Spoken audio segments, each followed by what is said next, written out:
변호사님 여기 사무실 와 보니까 이재명의 반란이라고 책을 공조로 쓰셨네요. 예, 맞습니다. 아, 이것도 굉장히 지금 흥미가 가는 게 있는데 예, 예. 이거에 대해서도 조금 설명 좀 해주십시오. 예. 이 책에 대해서. 이 책을 왜 쓰게 됐냐면은요. 지금 윤석열 대통령이나 박근혜 대통령이나 지금 우파 대통령들은 다 지금 탄핵이 되고 있습니다. 그런데 이 애국 세력들은 많이 압니다. 박근혜 대통령 탄핵이나 윤석열 대통령 탄핵이 사기 탄핵입니다. 왜 사기 탄핵이냐?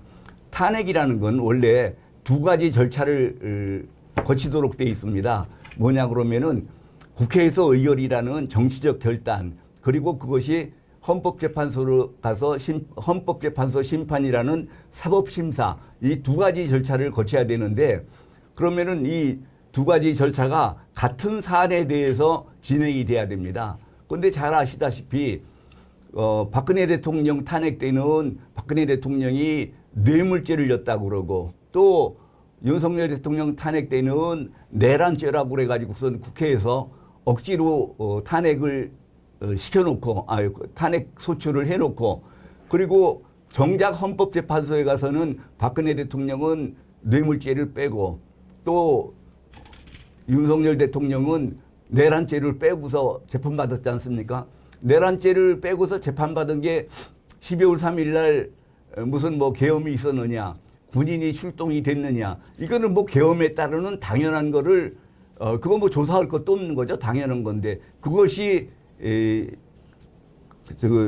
요건에 만족했으니까 탄핵했다, 뭐 이런 식으로 했는데, 가장 큰 문제가 뭐냐 그러면은 이런 것들이 자유민주주의 법치국가에서는 있을 수 없는 재판들입니다. 이게 지금 인민재판이고 혁명재판이지, 이게 지금 자유민주주의 법치국가에서는 있을 수가 없는 일입니다. 특히 수사 과정이나 재판 과정을 보면은 수사를 한다고 그러면서 공조수사본부라는 걸 만들었습니다. 그래가지고 경찰, 또 군 수사기관, 그리고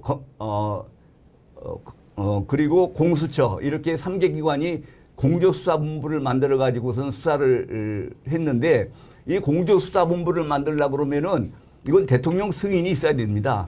대통령 승인도 없이 지네들끼리 작당을 해가지고 이런 불법 조직을 했으니 그거 자체가 이미 반란입니다. 그리고 이런 재판 과정을 보면은 수사 재판 과정을 보면은 내란죄에 대해서 수사권도 없는 공수처가, 또 관할권도 없는 서부지방법원에다 영장 청구를 해가지고 이렇게 억지로 지금 영장 집행을 해서 구속이 돼 있는데, 이런 것들은 전부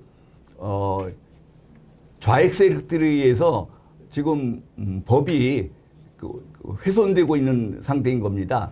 그런데 이게 지금 여기에 무슨 이념이 관련돼 있겠느냐 생각을 하시겠지만, 이념이 관련된 사건을 제가 예를 들어서 말씀드리겠습니다. 가장 전형적인 예가 박근혜 대통령 때 대통령 비서실장을 하셨던 김기춘 실장님이 직권남용죄로 처벌받았는데, 직권남용죄로 처벌받은 그 사안이 뭐냐 그러면은 그 반국가 작품을 만드는 작가들한테 왜 국비를 안 대줬느냐, 그게 지금 죄라는 겁니다.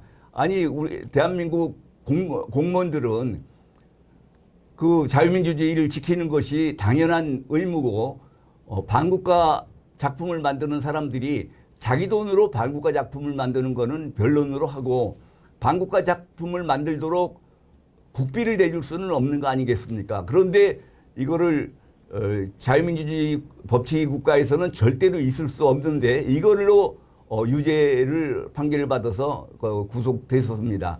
이런 식으로 일부 좌익 세력, 좌익 판사들이 이렇게 자기네들 멋대로 공산주의 식으로, 공산주의 시각에서 재판을 한 것이 앞으로 우리나라에서 이게 정사로 취급돼서는 안 되겠다는 겁니다. 그래서 이것이 잘못된 판결이고 제대로 된 실상이 어떤 것인가를 꼭 밝혀서 이것이 앞으로 정사가 돼야 되겠다. 이제 그런 생각을 해서 이 책을 만들게 된 것입니다.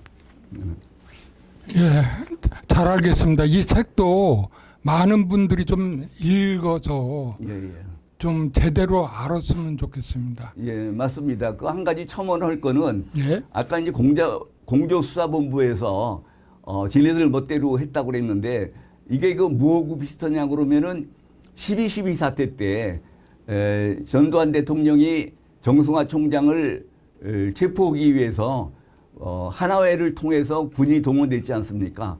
그런데 그때는 뭐 어떻게 다르냐면은 그때는 전두환 대통령이 합동수사본부 본부장이라는 정식 직함이 있었습니다. 그런데 군대를 동원하는데 이제 그 하나회를 활용했다라는 것뿐이고 이거는 공조수사본부라는 것은 대통령 승인을 받아야 되는데 지네들이라는 게 누구냐?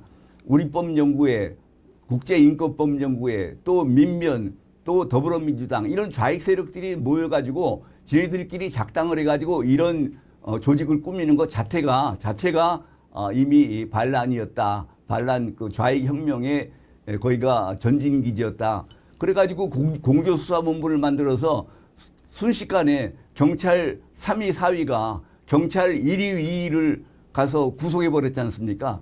이게 지금 자유민주주의 법치국가에서는 있을 수 없는 일이다. 그래서 이게 반드시 국민들이 그런 판결을 믿지 말고 이 책에 써 있는 내용들을 확실하게 인식하셔서 이것이 진실이라고 좀 알아주시기 바랍니다. 이게 지금 왜 이걸 꼭 알아야 되느냐? 정치 권력은 현실을 지배하지만 역사 권력은 미래를 지배합니다. 그래서 우리가 이재명 정부가 들어서게 된 것도 우리가 과거에 역사 전쟁에서 패했기 때문이고 또 우리가 이거를 여기에 관한 판결들을 정사로 믿게 되면은 앞으로 그래서 윤석열이 내란을 일으켰다. 그래서 정당하게 탄핵을 당했다. 이렇게 인식을 하게 되면은 앞으로 정권 교체도 못하고 자유민주 체제를 다시 되찾을 수도 없게 된다라는 것을 확실히 유념하시고 이 책을 꼭 좀 한 번씩 읽어봐 주시기 바랍니다. 예, 이 책 교보에도 나와 있나? 다 나와 있습니다. 예, 자 알겠습니다. 이 책도 우리 국민들이 많이 읽었으면 좋겠습니다. 예, 오늘도 수고 많으셨습니다, 변호사님. 예, 감사합니다.